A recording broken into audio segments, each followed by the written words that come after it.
Hi again, people. Doing a point of view case review here. This is one that I talk about a lot about cops that do crappy search warrants. When you do a search warrant, you better make it right because if you get your search warrant thrown out, you lose everything. And this murderer almost went free over argument that, well, I think these guys had probable cause. It wouldn't be the strongest case that I've ever worked, but I think it was enough to get a warrant. Remember, a warrant, you only have to likelihood. There has to be a fair probability of finding evidence. And so when you give your probable cause is that kind of statement there that you got to kind of, hey man, these things don't make sense. And if I put them all together, I kind of think this guy's involved in crime and I want to find evidence and I want to search because this is what I believe. Now, remember, officer's experience matters when you write a search warrant because a young officer may say, well, in my experience, all Mexicans are illegal. Well, that's not gonna be a good thing, a good probable cause. You can't make broad statements like that. Now, if an older officer works on the border, works at Border Patrol, and says, in my 15 years experience, I've contacted, 500 Mexicans and 498 of them have been illegal and cross the border, and this area is known for illegal activity and unlawful entry, and this person was found now, and again, that's kind of a broad explanation, but remember, your experience, you have to dictate why you came to the conclusion. It can't just be a hunch or this is what I believe. You have to justify why you believe it. Is it reasonable? And would somebody with your same experience reach the same conclusion? People versus Westerfield, an investigation into additional murder, abduction, and murder of a 7-year-old girl. Did the affidavits in support of 5 search warrants establish probable cause? The defense attorney said because they used the same warrant, the first probable cause affidavit wasn't strong enough, therefore all 5 warrants should be thrown out. Yeah, he was reaching. Didn't work. Saturday morning, 9 a.m., the parents, 7-year-old Danielle, discovered that she was missing from her home, San Diego. It appeared that someone had entered through the door in the garage. Entered through the door in the garage. The ensuing investigation was intensive and quickly focused on a 49-year-old David Westerfield, who lived alone in a house 2 doors away. The mother informed the investigator that she and some friends had gone to a local bar on Friday night. Okay. 7-year-old kid home alone Friday night. You're at a bar? I digress. She was probably a great, outstanding, good mother, voted for Hillary. And the Westerfield was there also. She said she remembers speaking to him. So she knows the guy lives alone. She knows who he is. She knows he lives 2 days away. And she spoke to him at the bar that she was at. She left at 2 a.m. according to one of her friends. Westerfield left about 90 minutes earlier. So he left an hour and a half before she did. He left 12:30. She left at 2. That's plenty of time to snag a kid. While canvassing the area, officers spoke with all the neighbors except Westerfield, because a lot of times you want to interview your suspect last, because you want to get all information that you know, so when you talk to your suspect, if he lies or says something contradictory that you have, you know it's a lie, and then you can focus on that and move on. If you talk to him first and he lies, and then you go question everyone else, and then you find out he's lying, then you got to go back for a second interview, and it's better to get him on a first interview, but that's just me, I guess, my experience, that's what I believe. Okay, when canvassing the area, officers spoke with the neighbors except Westfield, who was not at home.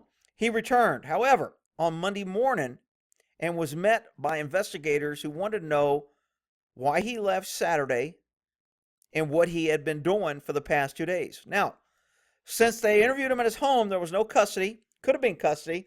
There was 5 cops standing around him with their hands on their handcuffs, hands on their gun. That would be custody. But they were probably plainclothes detectives, and they went and talked to him.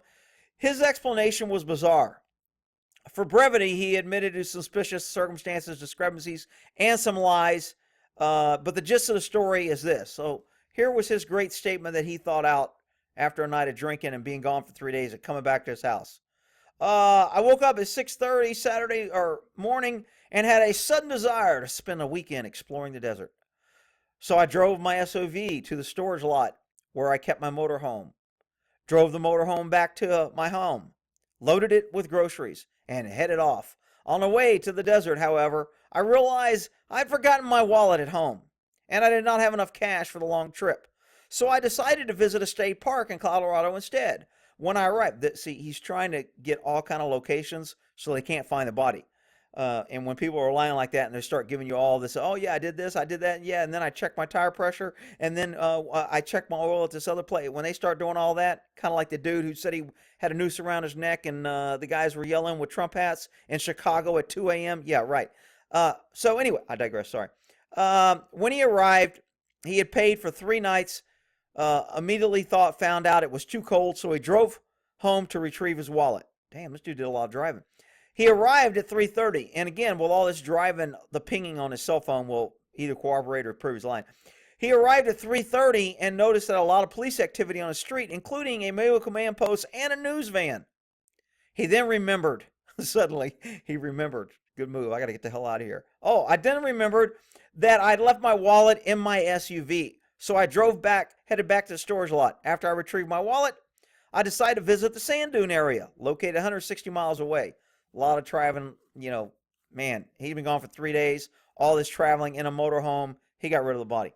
Early morning around 4 a.m., he decided to drive home back to San Diego. He arrived at 7 a.m. And the first thing he did was drive to his dry cleaner, where he dropped off his sport jacket, 2 comforters, and some other bedding. Okay. That sounds a little... Okay. The proprietor later told officers, although it was a cold morning, Westerfield was wearing a thin t-shirt, thin shorts, and no shoes. Oh, so it sounds like they talked to the person at the dry cleaners, and they said he was wearing a t-shirt, no shoes, and no socks, which is kind of odd, but to go drop off clothes at the cleaners half naked when it's cold. Again, all these little things are going to be justifying for the probable cause. Later that day, Westerfield returned to the dry cleaners, dropped off a sweater, pants, and a t-shirt. He requested same-day service. Why would somebody request same-day service? Because they don't want it to wait, and they don't want the evidence around. They want it cleaned immediately. They want the evidence removed, and they want to be able to pick it up. So if they're questioned by the police later, they have their clothes and they're clean. So whoever wrote the warrant, hopefully they said, that's why I found this suspicious. That's why I would find it suspicious. A younger officer may not find that suspicious. Okay. As a detective entered, he immediately noticed how immaculately clean things were. Now, just because a house is clean, that's not probable cause. Now, if the mobile home was clean and other areas were dirty, and the house looks unkept, and the garage is trashed, and the car is trashed, and only the bedroom is really clean, that's more probable cause than just a house was really clean. So depending on, and I don't have the search warrant here, but depending on how it was written, that's what needs to be put in that warrant. Again, you have to justify why you think something is odd and why it's leading you to believe that this guy is involved in criminal activity, and why you want a search warrant to search his stuff to find evidence of the criminal activity you believe he's involved in. Okay, also notice the comforter was missing. Well, he already told you they took the comforter to the cleaners. And he detected the odor of bleach. Oh, big clue. Bleach is commonly known to clean up DNA. Anytime you go in a house, smell bleach. Is that so odd, Rick? I use bleach. Just because I use bleach, you're going to get a search warrant? No. That's one fact, when put together with other facts, make totality of circumstances. And that's how you get to your probable cause. A cadaver dog later displayed interest in Westerfield's garage door. The officers then searched Westerfield's motorhome, and among other things, notice, let me move down here, get this at the top here. Notice that his bed was lacking a comforter. Now, that would be the other comforter, because he said there was 2. In addition, the canine alerted a storage compartment and showed interest in a shovel. Okay, I think they're already way up to probable cause with the dog, his inconsistent statement, his sudden moving, him coming back to the house in a neighborhood with a news van, a command post, and cops, and his first instinct is not to go, I wonder if something's wrong. I wonder if there's a bad guy in the area that I should be concerned. I wonder if somebody's got broken into. Maybe I'm a victim. Let me go find out why all this is going on in my neighborhood. That would be reasonable. Him immediately leaving is not reasonable if you put it together with all these other facts. When they returned to the police station, Westerfield explained that he had stopped at a certain place on the trip, but as he recounted, he accidentally referred to it as this little place where we went.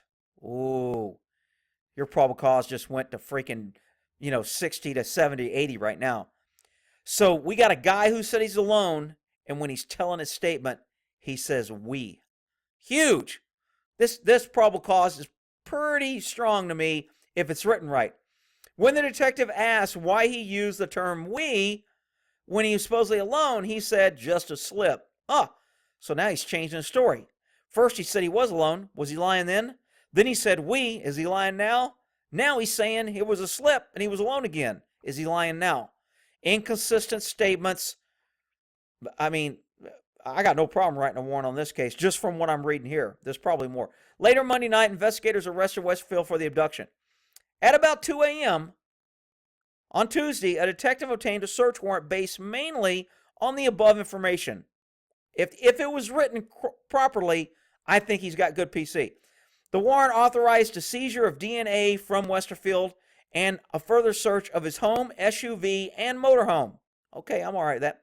While officers were searching the motorhome, a cadaver dog alerted and showed interest on certain places and certain things. On Wednesday and Thursday, the detective obtained 2 additional search warrants. Had primarily now, when you do these warrants, I talk about what's called a piggyback warrant. Once you get one warrant, if you find anything extra, your next warrant, you just use the first warrant and you add the new stuff.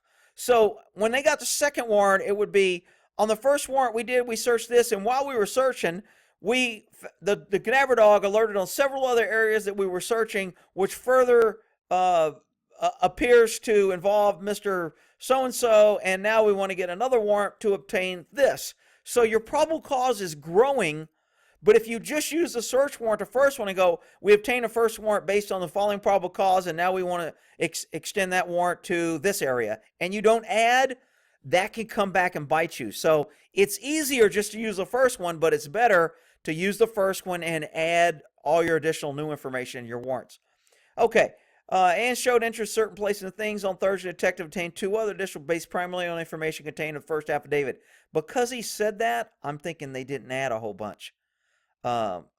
Anyway, one of the warrants was for cell phones. Not real intrusive, not a big deal. Even if they would have lost the warrant, you could have got cell phones. A reasonable investigator would have went and got cell phone records because he was a suspect. So this would have came in under inevitable discovery later, but it didn't matter because the warrant was found to be good. These records indicated that Westerfield had not been truthful to investigators concerning activities during the weekend in questioning. On the following Monday morning, the detective obtained a 4th search warrant to conduct a forensic search of the clothing that he dropped off at the dry cleaners. The following week, the detective obtained a 5th search warrant on more extensive search of the trace evidence found in Westerfield's home. So they went back to the home. I don't like going back for multiple warrants, but sometimes if you're not looking for some things, you do your warrant and you're like, damn, I wish I'd have paid more attention. Or whoever did the warrant forgot to pull up the carpet and check the padding underneath, or didn't do a luminol, or, missed a room, or didn't check for prints on the garage door. Whatever it is, if there's an error, you can't go back to the house unless you get another warrant. So they obtained a 5th warrant for a more extensive search of trace evidence in the home. On the 27th, 2 searchers found Danielle's, on the 27th, two searchers found Danielle's body partially decomposed on a trail, unincorporated town, east of San Diego, probably in the same area he was, probably in the same area his phone was pinging. The searchers had gone to the area because of a possible route that Westfield might have taken a trip. So that makes it more. He was driving on the road where the body was found and where he was said to be, but he said he was alone, but he said we. The case is pretty strong on this guy. Because of the condition of the body, the coroner was unable to determine the cause of death or whether she had been sexually assaulted. That's too bad, because that's good evidence. As noted, investigators seized several items that were submitted for forensic analysis. Among other things, it was determined that the clothing Westerfield dropped off at the dry cleaners contained blood stains and DNA linked to Danielle. Case solved. He's toast. Along with his fingerprints and hair. Ooh, man. More case closed. Before trial, Westerfield filed a motion to suppress most of the evidence because but the motion was denied in the case and went to trial. Westerfield was found guilty and was sentenced to death. No problem. Most people would agree with that. Not liberal California, because a freaking mayor did away with it. But I digress. We'll get to that in a minute. Discussing. Westerfield argued that all the evidence obtained pursuant to the 5 search warrants should have been suppressed because the affidavits in the first warrant failed to establish probable cause And because the affidavit for the other warrants were based on the first warrant, they're claiming fruits of the poisonous tree. If you start out bad, everything that follows is bad too. Were based on the information contained in the warrant 1. While it is true that the first warrant was based mainly on circumstantial evidence, it was universally recognized that evidence to be relevant to the inquiry need not conclusively prove, this is what the court's saying, it need not conclusively prove the ultimate fact in issue, but only have a tendency to make the existence of any fact that is of consequence to the determination more probable or less probable than it would be without the evidence. So basically, as long as you can kind of connect it, and as long as it's reasonable that it seems like they're connected and it's probably connected, you're going to be okay. And again, they're looking at more probable or less probable, not a high standard, not a standard like to convict somebody in court beyond a reasonable belief above a moral certainty. This is just more probable or less probable. Furthermore, probable cause is a flexible common sense standard. Funny having government use common sense, which requires only that the facts available to the officer would warrant a person of reasonable caution in believing that the item may be contraband or stolen evidence of a crime.